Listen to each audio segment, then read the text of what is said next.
Good afternoon, everyone. Welcome to our medical device sales insider call. You'll notice we're changing the name a little bit.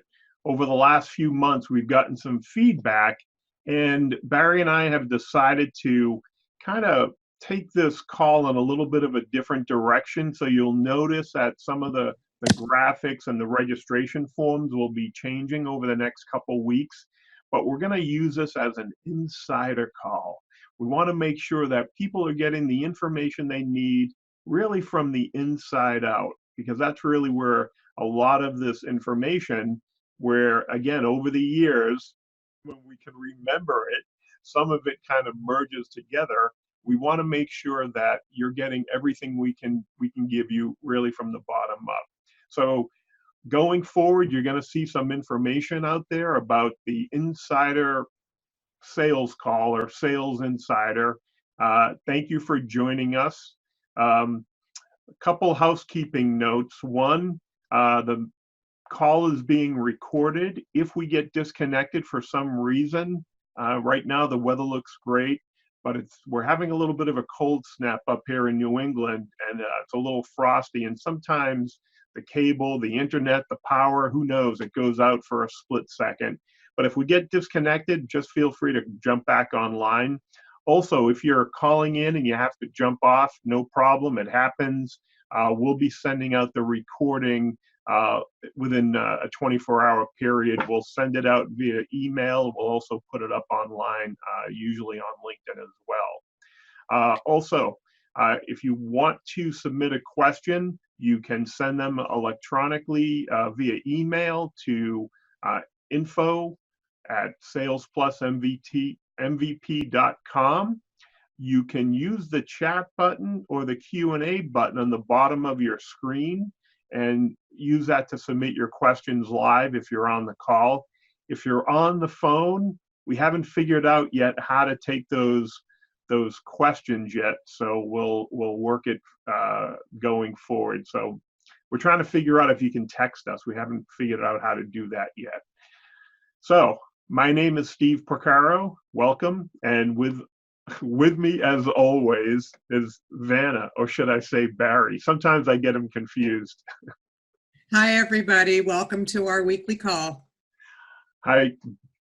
If I call you Vanna, will you still answer, Barry? Just don't call me late for dinner. Okay. I know it is funny how we kind of get off on some of these things and we're saying, yeah, that show's been around for a long time. Alex Trebek, God bless him. I just read an article. He's under the weather a little bit, but he's hanging in there. And I can't imagine doing a show. I mean, they did a show for, I don't know how many years. It was 30 something, 32. It's amazing when you think about how long they've been out there. But we did get some questions over the last couple weeks, and one of the things I wanted to, again, we're taking a couple of the questions and putting them together. And it always comes back to people are looking for shortcuts or best practices. And one of the things that comes up from time to time is, what type of questions can I use to pull out people's needs, right? When I do a sales assessment, when I'm doing a product presentation, I want to get questions. And it's interesting. I don't know if there is a best question out there, but one of the things that we wanted to talk about today, and again, starting the conversation, this book I've been using for a long time, if you can see that, Questions That Sell. The interesting thing is I actually spoke to Paul Cherry, it could have been 8 or 9 years ago on LinkedIn. And one of the things that's interesting that comes up is we're all trained to be very good at presentation skills. We're very good going out there and doing impromptu presentations, speaking from the hip, trying to overcome objections and share all the features and benefits of our product. But over time, the best salespeople I've met are the ones that talk the least. And what I mean by that is they're very good at listening and trying to discern what the actual problem and solution is.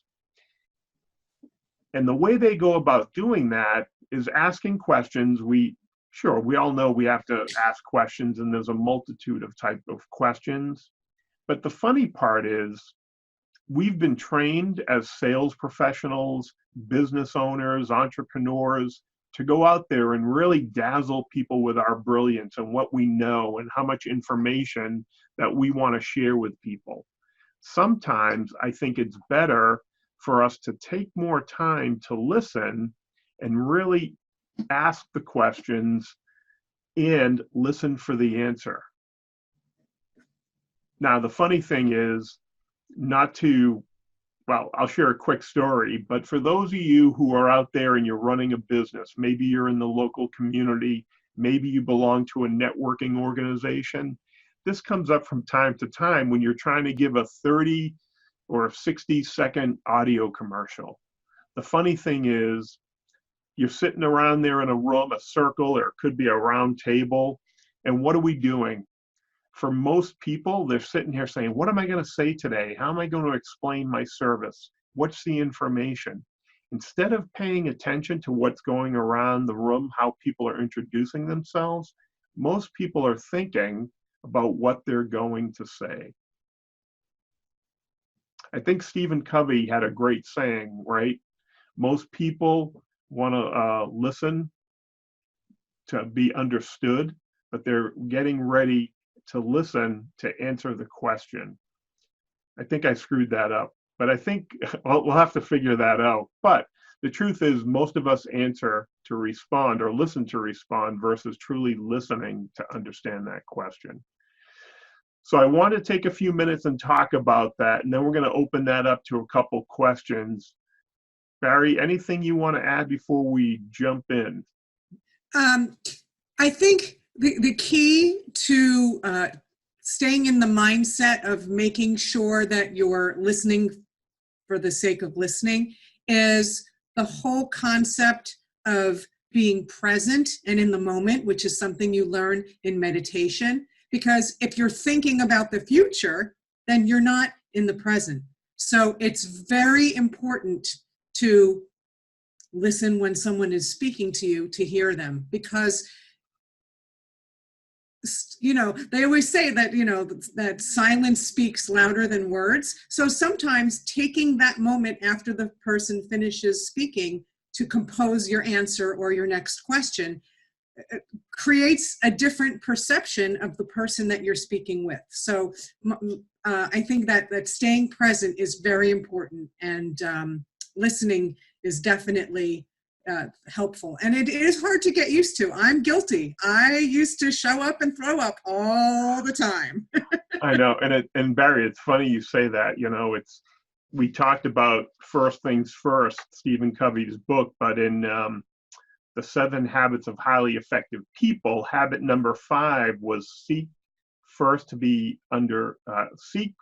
understand, then be understood. And I think that's something that, again, there's a lot of great tips and we forget, and sometimes we're going back to basics. So my approach, when we go into asking the right question, we really need to listen first so we can come up with the right question. And the funny thing is, to Bari's point, we've all been communicating for a while, and I feel there are days when I feel like I'm out there doing a great job. I gave a great presentation on using LinkedIn last week for a women's group. And I had 30 minutes to go in there and share and impart some experience, some wisdom, some highlights. And I felt, hey, after that, people said I did a great job. So I thought maybe I did a great job. But then the next day, I felt like I was miscommunicating all day. And I wonder, what's the difference? Was it the focus? Was I overwhelmed? Was I listening?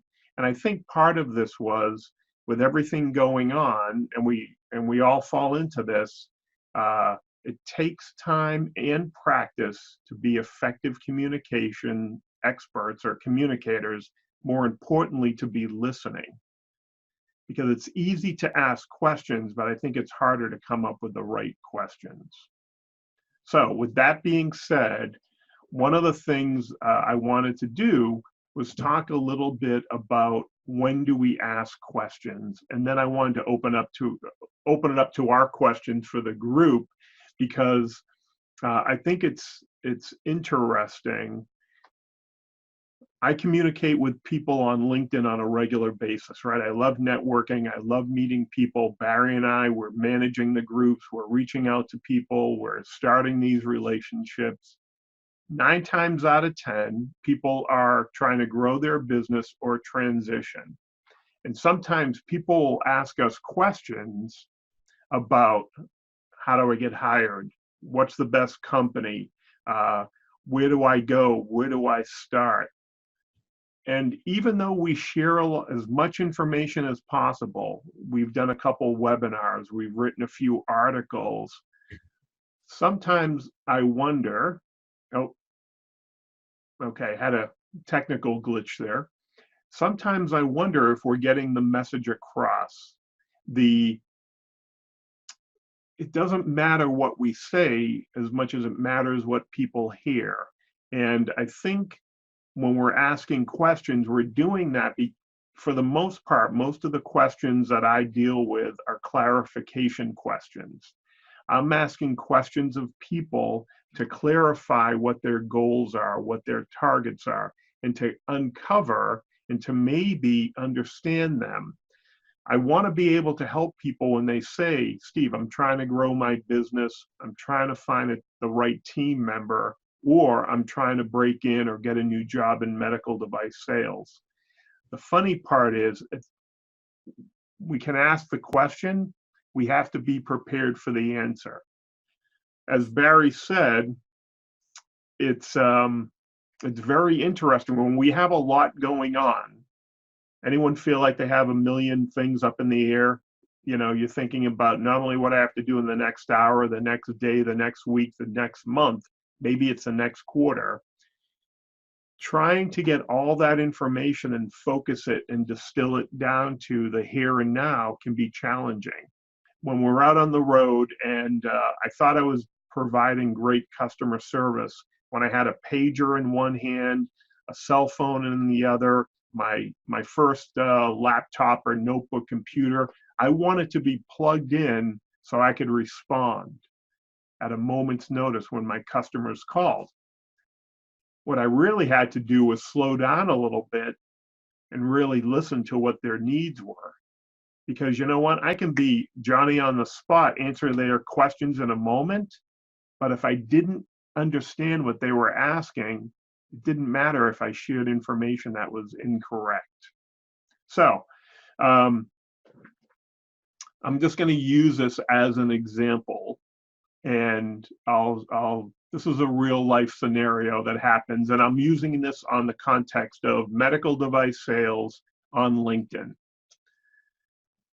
On a regular basis, I would say 2 to 3 times a week, sometimes more, people would say, hey, Steve, I want to break into medical device sales. I'm going to send over my resume. Can you share some information? You know, what's the quick, easy way to break in?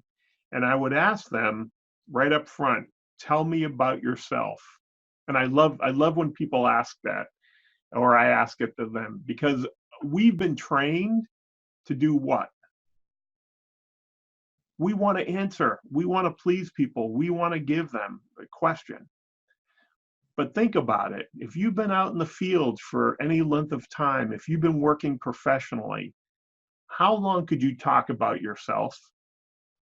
Bari, I'm going to ask you, how long could you talk about yourself?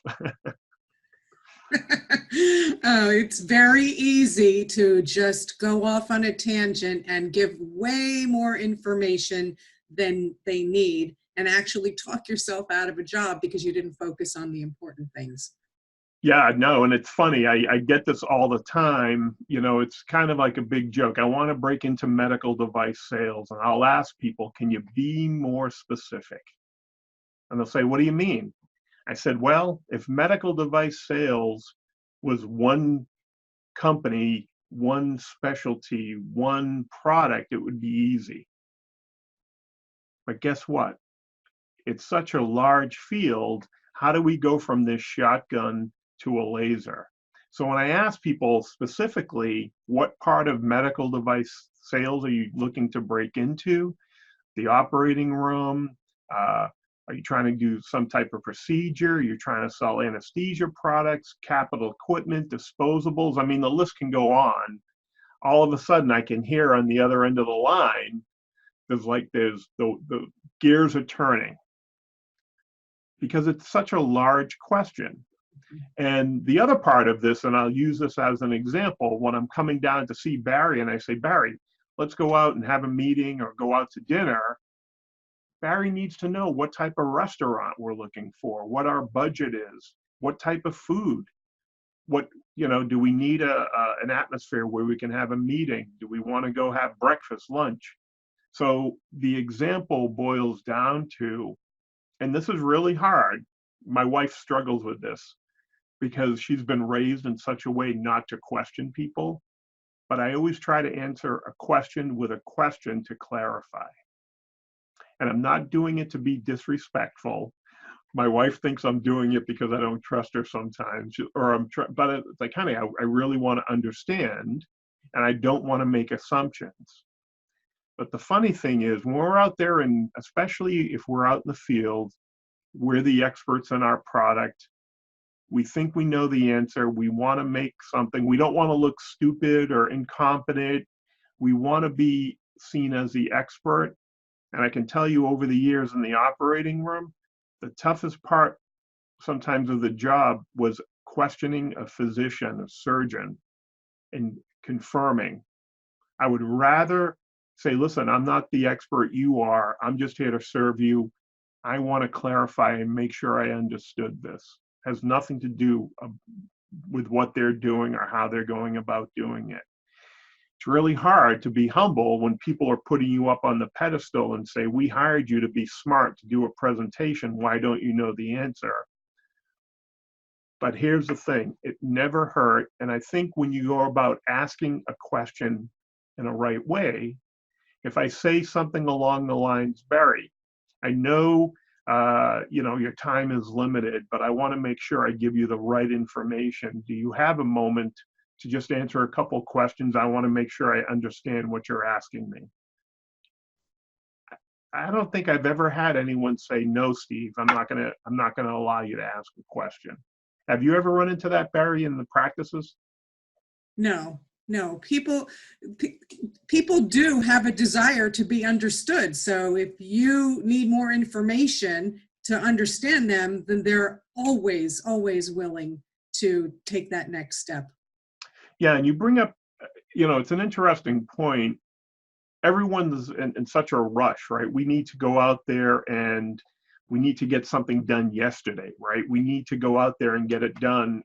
For some reason, we've gone from one end of the spectrum to hurry up and we need to get it done yesterday.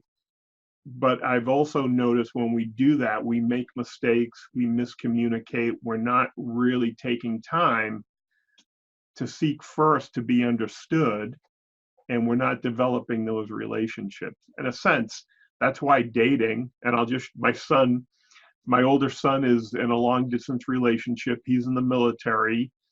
They spend a lot of time communicating through video conferencing, right? Two different sides of the country. But the funny part is, not only they're communicating, they're learning how to best communicate with each other. And when you start off in a new relationship professionally, it takes time. Think about what you're doing with a customer when you're trying to provide a solution or an answer. Or if you're out there interviewing and you're trying to come across in such a way in a short amount of time, you want to be understood. So the toughest thing that we're talking about people out there in the field. Right now, when people are interviewing, sometimes it's hard for people who are being interviewed, the candidates, to ask questions to clarify because they don't want to be seen as, well, not paying attention, not listening, not understanding. I think is it a mark against you if you don't ask a question? So one of the things that, and again, I know we're talking a little bit, but I have really, I don't know, I'm trying to think back. Has anyone ever given me grief because I asked a question? Excuse me, I just want to make sure I understood what you're asking. I know what you mean, or I mean, excuse me, I know what I mean. You may think you know what I mean, but do you mind if I clarify? Because the other part of this is we come from different experiences, right? Different backgrounds, different cultures, different age groups. We talk about different generations in the workforce. When we talk about certain terms, and I'll just use a quick one. Some of you may know what the A-team is. Some of you may remember that as a TV show. Some people say A-team. Oh, I played sports. That was the team that went in first. Sometimes we use terms and phrases that have different meaning, different context. So if you're coming from outside the medical device field and you're trying to break in and people are using technical jargon, you want to know what that is. On the other hand, when you're interviewing and people are asking you questions, you want to make sure you're answering, because the hiring manager, the recruiter could be asking you information. You think you're answering one way, you may be putting yourself off. The other hand, with a client and a customer, it's funny. People call, hey, Steve, I need help with this, this, and this. Can you come in and do it? And Bari and I were talking about this the other day. What's the difference when somebody says, I have a problem in my company and I want you to come in and provide training? And I'll say, okay, is it training you need? What exactly is the problem, right? We have to ascertain. Training is one way to provide solutions, but what if they need coaching? What if they need training and coaching? What if they need consulting? So sometimes people are used to thinking they can put a Band-Aid on it, or a one-time meeting coming in and having a training is going to solve the problem if the issue was never addressed. So it's funny, it happens to everybody, and I think everybody on the call, if you step back and think about it, and Bari has some good experiences with some of her products in the past when you would go into practices, right? And you would ask people, why aren't they doing this, this, and this? Is there anything you can share with us without giving anything away? Actually, I have a quick anecdote about the concept of asking questions. Just like you need to ask questions to clarify what somebody is looking for so that you can answer the question they're actually asking, asking the right questions is important. And I had an experience once where I was speaking with a company about an opportunity that they had that I was interested in. And I met with the recruiter, and then I met with the hiring manager, and then I sat with the vice president. And I had some follow-up questions after my meeting with the vice president of the company. So I formulated a quick email and asked my follow-up questions. And I was very surprised that when the response was, you ask too many questions. And that told me a lot about that corporate culture. And I knew that that wasn't the right fit for me, because they wanted somebody who would just show up, follow the rules, and not question anything. How can you be successful like that? You need to be able to ask questions. So it's kind of the opposite end of the spectrum of making sure that you listen and asking the right questions. That was a question I didn't ask, but I certainly got the answer. So that's, the funny thing is, Bari, talk about corporate culture, and we'll talk about that going forward. One of the things we're trying to, think about is how many questions are enough, how many are too much. And when we talk about questions are enough, here's a simple question. When people call up, I'll say, why? And I'll keep asking why until they can't answer the question. and we keep dividing, we keep dividing, we keep dividing. How come your product or your service costs this much? And I'll say, well, why do you think that? And they keep saying, compared to what? Why do you think it's too much? So part of it sometimes, and why is a great question. And again, I'm not questioning you as a person. I'm just trying to understand how to best answer that. And so when somebody can't answer a question any longer because I've uncovered, exposed, or peeled off all the layers, then that's enough questions. Now, granted, you have to ask people, hey, Bari, do you have 20 minutes? Because I'm going to ask you a bunch of questions. Or to Bari's point, there are some situations, and again, my sons that are in the military, when they're told to do something, they don't really get a chance to ask why. They have to do it. But that's a different leadership. That's a different situation. But I want to take some time, answer some questions. Don't be afraid. This is a safe zone. We're not marking you down for questions. But I just wanted to give you something to think about, because depending on the type of product or service you're answering, you're going to get a different type of question, and you want to make sure you understand it. And again, we all have fallen into the situation where we'll start answering a question before it's out of somebody's mouth because we think we know what they're asking, and we want to be Johnny or Jane on the spot. But guess what? We want to let other people finish. That's the other part of communication we bump in there. All right. So in terms of questions, you can send it through the chat. You can use the Q&A app, but would like to answer some of your questions, if you have any, related to questions, and see if we can share some ideas and brainstorm and see what's going on out there. Now, the funny thing is, while we're waiting to do that, I know there's a ton of, I can tell you all the mistakes I made with questions.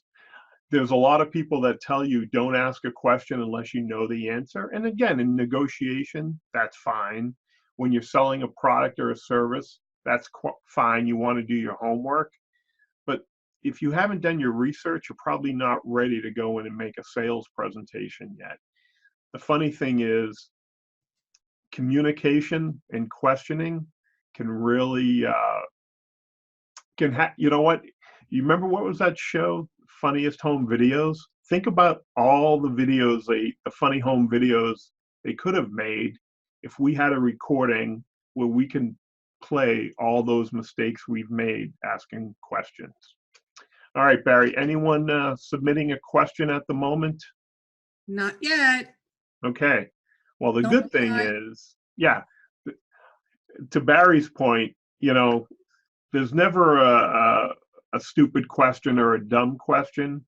I think the tough part is we've heard that. And again, my wife can share stories. She was reluctant to ask questions growing up in a certain school system. I think she was in school in Europe, England, when she was a child. Because she was American and she had an accent, they used to make fun of her. So she was reluctant sometimes to ask questions. But for the most part, we're professionals. We're in a professional situation. Not a problem asking questions. You just want to be respectful and professional. On the other hand, when you're in a situation, and I've been in stores and businesses where you're asking questions and they look down on you and they treated you less than their customer service is a whole other issue, so we can talk about that. All right. Any questions at the moment? All right. I don't have anyone on the call. I'm going to check email, make sure there's no questions, for at least for today. But the last thought I just want to share with the group. Again, as we said, we're going to be changing and tweaking the format a little bit of these calls going forward. We want to make sure that the calls are going to be there to provide the information you're looking for. Also, as a reminder, February 17th, Breaking into medical device sales is starting 7 p.m. Eastern. We want to share all the upcoming events. In the meantime, I'd like to thank you for joining us and remind everyone next week we'll be here 1 p.m. again. Enter your questions. We're going to try to set up that text messaging because I know there are people on the call. We're this close to figuring that out. So I just want to thank you. Bari, anything on your end before we wrap it up? Just hope more of you can join us next week, and we look forward to answering lots of questions. All right. Well, thank you, everyone. Have a great week. Stay warm, and we'll see you online. Bye-bye.